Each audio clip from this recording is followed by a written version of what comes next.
Okay.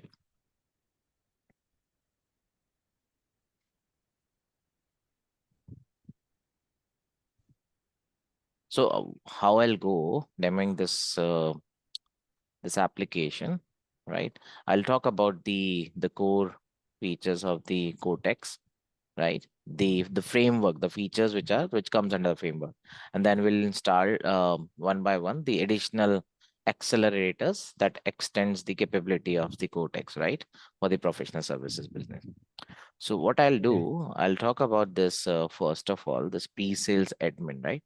So this is when a subscriber administrator will go in, and that was this is the like one the first time activity after getting installed, right? The application that's installed into your into the subscriber org, and mostly this activity is done with your the SMEs of the organization.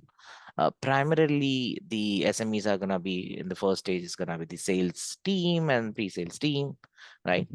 But yeah, so when the system administrator would install it, and it will install it for all the users, because we only offer site license. So this first of all, this application is not on the app exchange, number one. So what does it mean? That it there would be no risk of leaving or losing leaving this application later on after the time period ends, and then losing the access to the data and the objects, right?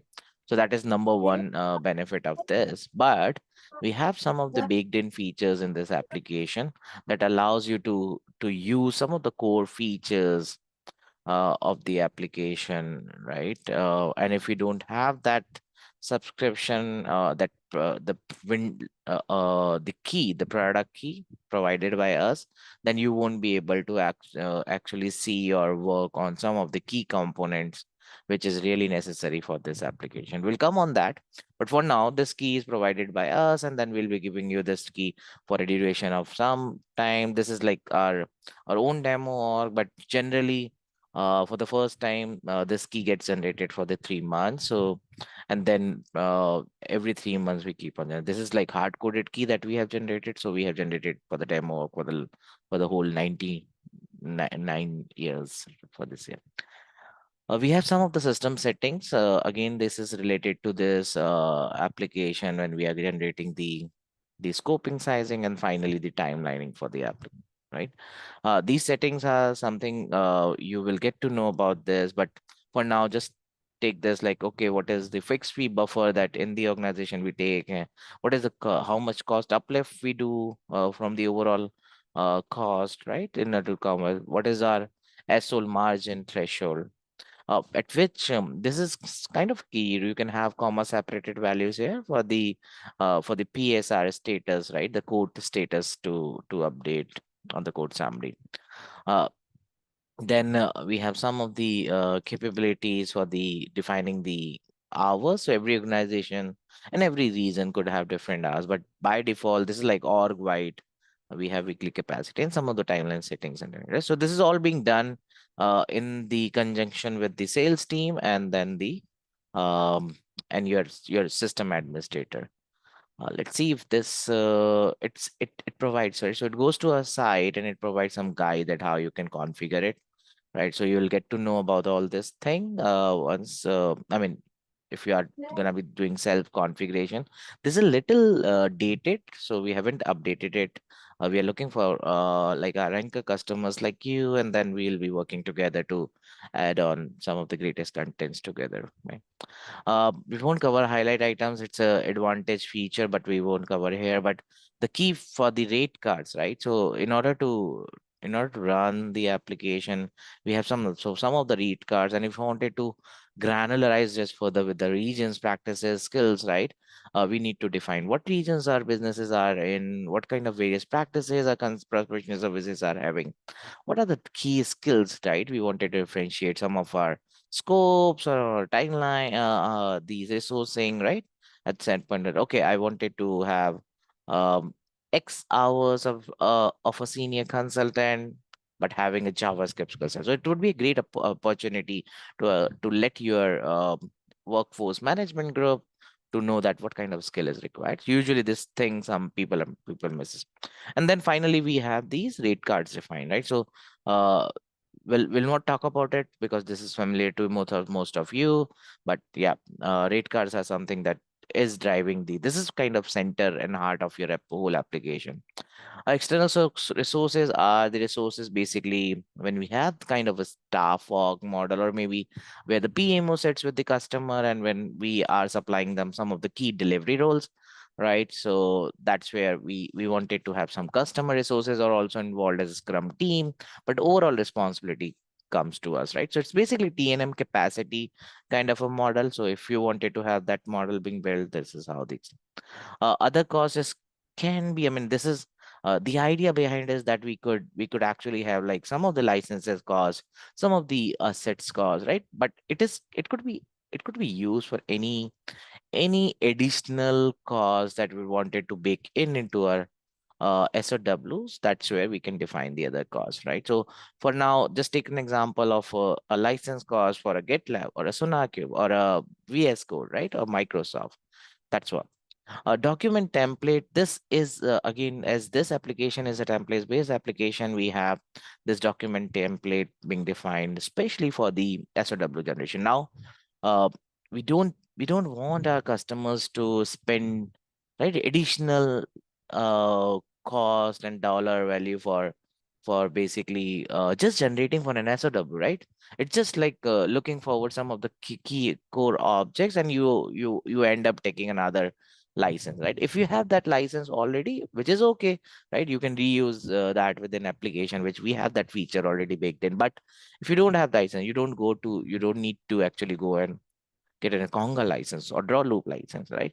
We have a native feature baked in that gives you a the SOW, preliminary SOW with all the merging being done and you're based on based on the design that you have defined here, right? So this is basically the template and with the queries and all, right? And this drives you now. If you go into this would take another hour to make you understand it, but let's take this as a template. We already have this data baked in here, and probably once we move into that SOW and someone would look out at, they'll understand it. So this is like a key item and very first item, one time item that an administrator does it. But the next step here is that we go and Raj, then yeah, one question here. Uh, I want to know about the PSC skills one more time. yeah, Why sure, we sure. are using it? Yeah. Papa. All right. So PSC skills are the skills. So for instance, understand this case, right? So let's say you are working on a scope, right? And you are purely a Salesforce organization, but there comes up in for one of the customer, there comes up you need to have a developer having that Azure skills, right? Now, while you're gonna be baking it up the overall scope, right? There could be a scope that where you need to have an integration with the Azure, right? That is where you need 40 hours of work, right? That is identified where you need someone to set up a connection in the Azure, right?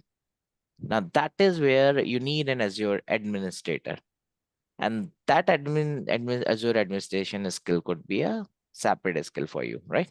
So what you'll do, you'll have that Azure administration, then while doing the scope, you'll spatially identify. So developer, usually for your developer is gonna be Salesforce, but in this particular scope, when you are gonna be defining developer, then you will be mapping it with the okay, I need this developer. This is not, but this could be a developer, right? Within my organization, but I need a Salesforce developer who has some kind of Azure administration skill. So our WMG, the workforce management, or maybe our delivery leaders will be looking for a resource, a developer resource, but having that skill set, right? To bring in the consistent year level. Did that answer your question, Rosh? Yes. All right. Okay. So now we are moving into this SME section. Now we already have scope libraries. You'll see that the scope library is also into a list view kind of a format, right? So it is easy for you to like, it gives you an idea or maybe a benefit to work on the Excel that uh, you have been working in the past in your Excels and spreadsheets. So it gives you the same feature to define a scope library, right? And then in order to make it more easy to handle, right? The suggestion is to have like a granular libraries for each case so that you can actually mix and merge various different sections in your library. Because if there would be a customer who's just asking for Sales Cloud, right? But there may be some content that you would be doing for the administration, right? Which are not part of the Sales Cloud. Let's say permission set creation, right? So all those could also. So if you have like granular libraries, it will be always going to be much helpful for you. So this is we have scope libraries. We also have timeline library but for today we are not going to make that covering the timeline library because I mean based on our experience this is rarely used or very minimal use. But there's something that we have at the resourcing plan templates, right? So I'll just talk about. So okay, usually so whenever we build an estimate, there's one thing that we always know as a solution architect, as a solution engineer, that okay, if I do go and develop something, this is the time it would as an estimate would take, right? But we don't know that. Okay, is this the same time PM is gonna be doing? Is this the same time a TL is gonna be taking? No, because their role are different. But we know that in order to develop that fully, it would take as a developer, it would take this amount of time. But we always need to have a whole scrum, right? Supporting the developer. That's where we how we could use these resourcing plan template is defining the decision rules. Okay, if we have 100% developer identified in our scope, let's take 20% of developer of develop phase to and apply it to the project manager to define phase, right? So we have various phases. Again, there are other items. If you go into that document, the first like system administrator has to know and define the phases of your organization, right? But as you know it already, probably you would be able to define it.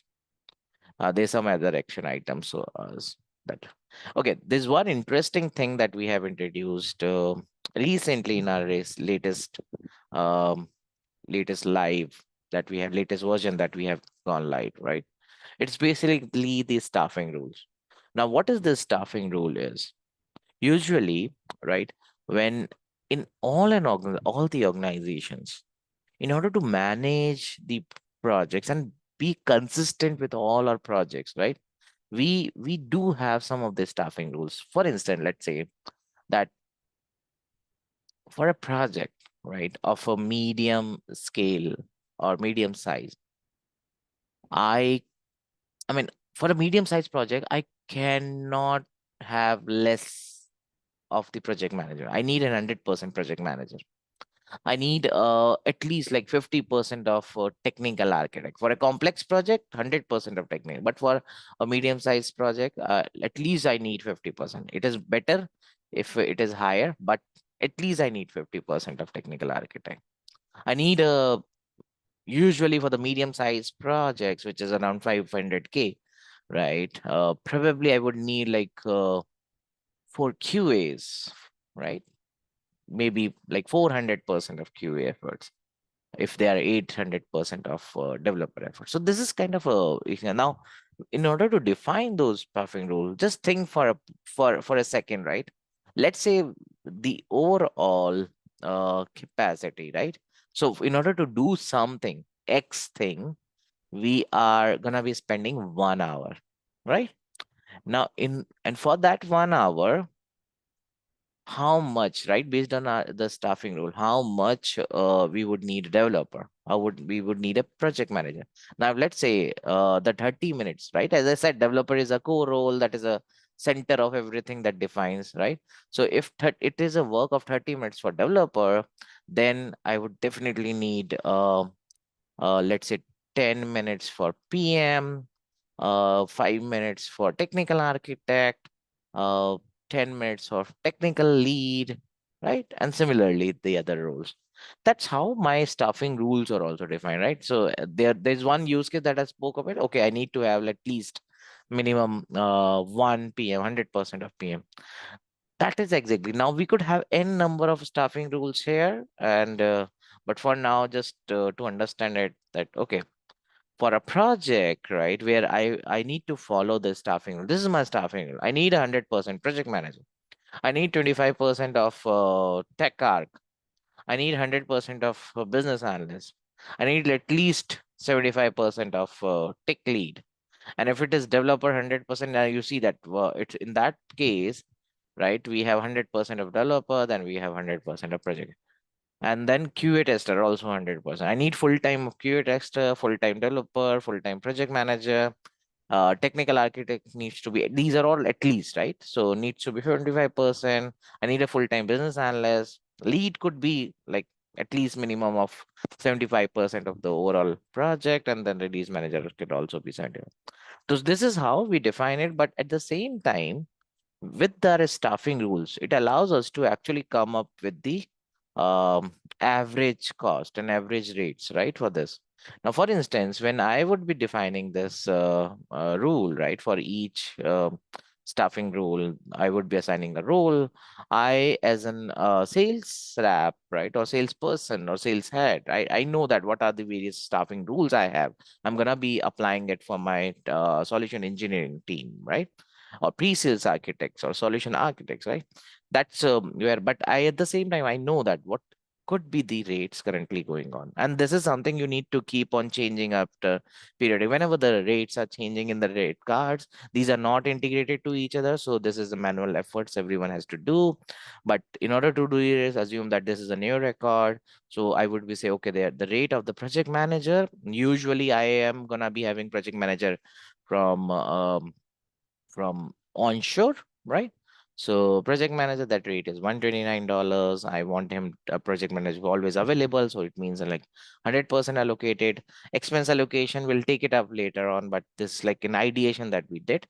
And together with their percentage, we come up with the within blended or average rate, right? And the average cost. Okay, so basically, you can treat it as a rate, price, or a cost, whatever you want to, on which factor you wanted to judge it. But this is something I'll show you of how before even going and creating a timeline, you get to know that okay, this is like estimated cost. So in cases where you have customers, they come to you, okay, tell me roughly how much cost it will take, right? So how people used to do it, they used to actually go to the top down approach, and this is timeline. Okay, for normal project we have 1 p.m, tpm, and then this could be like at a sales cloud, usually we did it for the for in last project it ran for this month, right? But that is not a consistent approach. The consistent, if it is a sales cloud implementation, we have a scope libraries, we know the model, the staffing rules that we follow, right? What we could do is, okay, for these general thing, like it's a mid-sized project or small scale project, small size project, we have this staffing rule. What we do is we'll do the scoping based on the one key role, which is developer.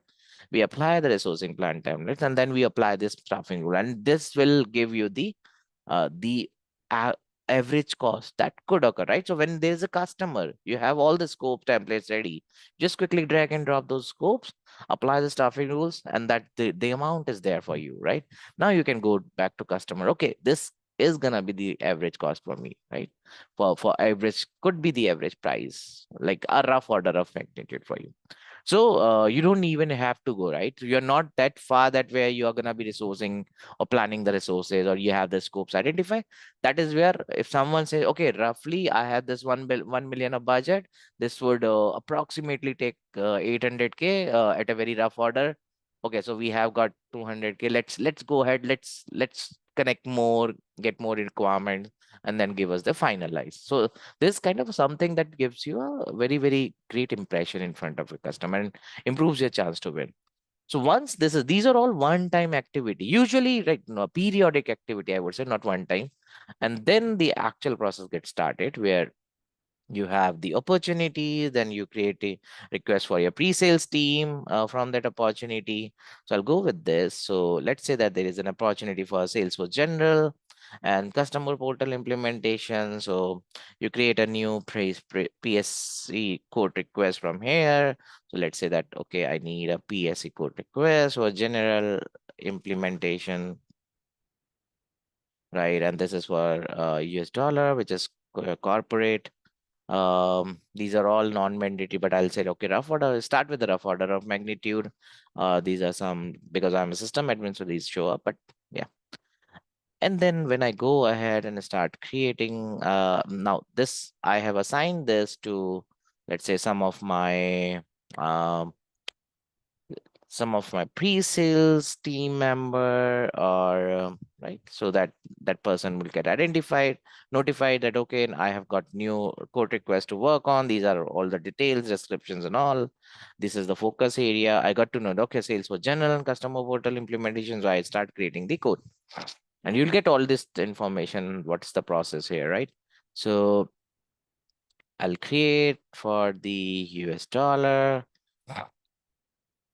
I'm not sure we have US dollar, but okay, let's go ahead. So general implementation. This is okay.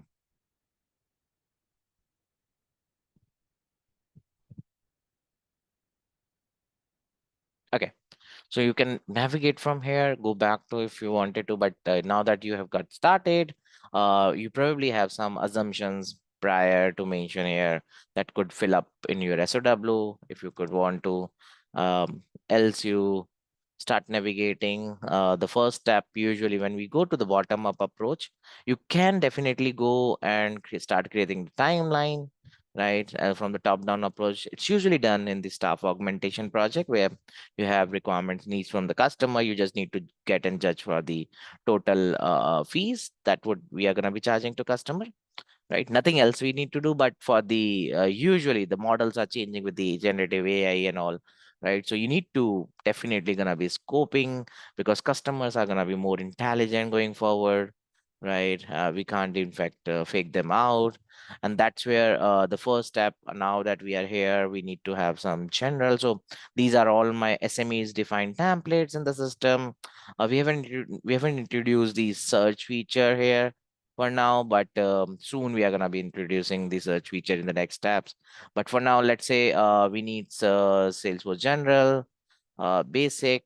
So I'll quickly go and add the Salesforce General Basic, and I'll I'll also, okay, so I added it.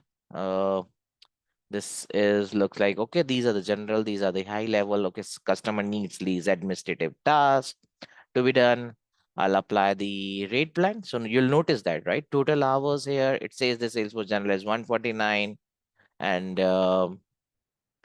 and then total hours here are 149. The average cost that is calculated based on this is this. You can also see the average rates, all inclusive rate, any kind of derived hours if it is applied, right? I have included this. This rate blend is basically the blend that allows you to have staffing rules. So if you notice, right, there wasn't any staffing rule. So for this, now this is as you now you see that, okay, where are the roles and LOE? This tell that, okay, 16 hours, but 16 hours, it is just for the developer, right? Now for the Scrum team, you need to have PMs and all, correct? So for that, you would have another resource. So I'll go into that. But this assume this is rough out of magnitude. Okay. So this is developer. Everything is being planned. Developer will take this much of time for sharing settings. Implementation developer will take, or administrator will take this time. Single sign on, right? Uh, I just applied it.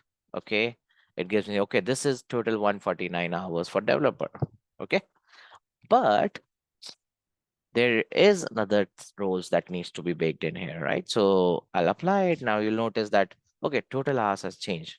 So this means including all the related roles here, it comes up with 75.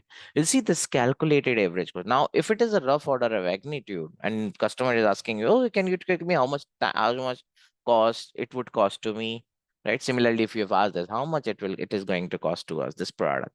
So you'll see that this basically cost to us is basically 400 k, I guess, right? This is like this user locale is India, so this might show up the USD in this format. But once we change the locale, so it's around 400k. So what we could do is, okay, it would be around 400. Take some buffer, right, to 500k of implementation with the customer. This number is looks higher because the way that we have defined the staffing rules are like dummy rates. The original number could be different, right, when you have the real rates over there. You can also add the risk and all. This is like very common. uh this feature is you can do all your actions. You can also add, right? So in the demo video, you must have seen this. You can also see the description. Going forward, we might introduce some of the AI feature, generative AI feature in it that will help you. You can delete it. One of the feature that you have noticed in the recording, that you can clipboard it, and then you can use the chatter, and you can use your SME help by sharing the link to them. So this link, excuse me, this link basically, when you click on it, it will automatically land you, and this will keep this selected, and so the person and SME will get to know about this, where they have to work on, and they can also respond using the same chatter. There's some like collection actions, right? Collective actions, so you can do that here, right? You can change, basically, is there something that you need to have marked as all right, so we just have 10 minutes. So we'll use this 10 minutes for the scope size only, and then we'll start another meeting for the upgrade. So I'll continue here. Um, and then you can change the, let's say I wanted to keep this for these 3, 4, 5 for review, for under review. So I'll mark them. These are all amber. Probably if I use like if I wanted to select all these things, and maybe let's say that I need to add another component, which is security, right? And this security is a type of component, and this is basically so the only the so basically uh the parent can always be only component here. You can't have stories and apex to be parent, right? Component is the only type that could be parented, but nothing else. So let's say that if I want to move these 4 items, so not 4 items, so basically these 4 items, right?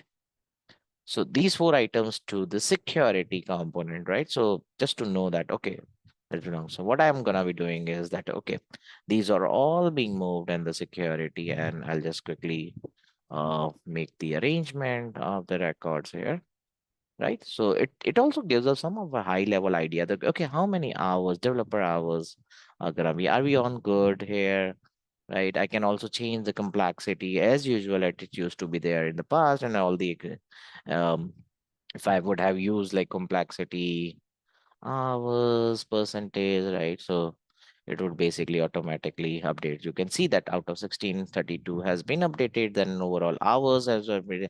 But I can keep on doing the apply, and it will give me the calculated, because hours and cost, right? So this, if it isn't doing automatically, you can do it. There's one thing that you can always write Can as I, an option. Raj, Yeah. can I see derived hours somewhere, like total derived hours for each and every role? Yes, we can. So I'll come on that, as I said. But there's one thing, one important thing that we need to know here, right? So for every organization, they have different needs, right? I can basically extend it out. So if you wanted to have more rows here, right? Though, I mean, this is a custom feature, so row could not be, we haven't baked in that, but you can have like each row item, you can, this is a layout, you can add new fields of yours, and you wanted to have some uniquely identified fields, you can basically use this layout, the general layout, and use this page. It will add that field, and you can update it, and then done. Okay, so that is one of the feature that extend this feature of scoping. right? You are not just bounded to these fields. You can add your own fields in the object, and then you can use this extended feature, additional fields feature, right? For your own business. Okay, now to answer your question, right, we have this section called total effort needs. Now you wanted to know that, okay, how many hours that we have, what are the various roles that we have, right? But it shows you the total role here, correct? There are basically some of the features. It tells us that, okay, how much derived hours that in, right? It for now we have this, okay, for this part we have this derived hours for basically 120 131, right? But when we go into the reporting section, I'll tell you that for each reporting section, this is all baked in, and this can be also shown as a per role. But that is an additional accelerator that we are going to be installing it from the reports and dashboard. So that is there. That is a separate object, so you can easily report out from those for the role. It wasn't there in the estimator past, Yeah. so I baked it in. Yes. Okay, then I think we just have 3 or 5 minutes, but this is where you can see the capacity needs for per role. What are the phases for each and for by role, by component. Okay, so this is a feature that it tells you that, okay, for security, what are the overall capacity need, right? Now this, if you go on that screen, for security, it gives you that, okay, so this tells me that we need 80 hours of development efforts.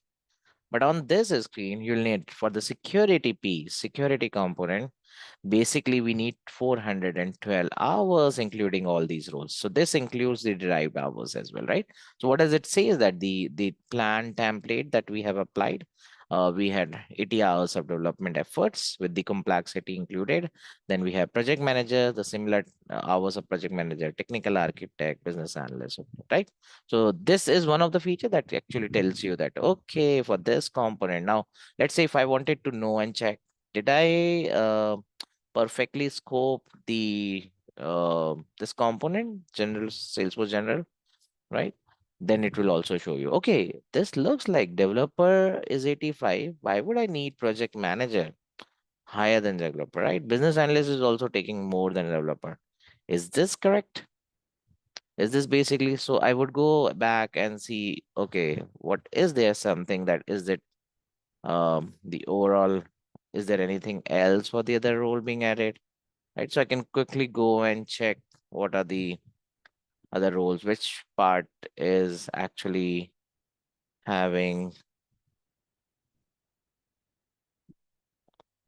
those roles to be defined more. Okay, uh, as usual with some numbers, so what we could do is that, okay, so this is 45. Out of 45, we have 185 of drive hours. With the average rate, it tells us this is the average rate. All inclusive rate is basically if you wanted to have more rates, like one is the price tag, another is the, is there any other expenses, right? For some of the roles we have some additional expenses like travel expenses, so we can bake that in as well. We have rest hour, derived hours, and so this is basically 85 of developer, and this is 85 of developer, and then we have like 100%. So basically it is rounding of the nearby 85 or 90.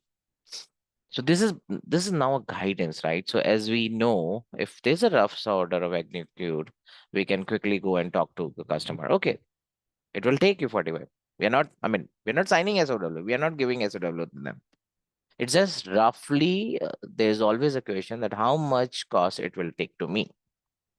Now, in past, people used to just give like, okay, random, okay, in my past project, it took this, right? Definitely it works well from the past project, and we can actually, we'll come back with those accelerators, but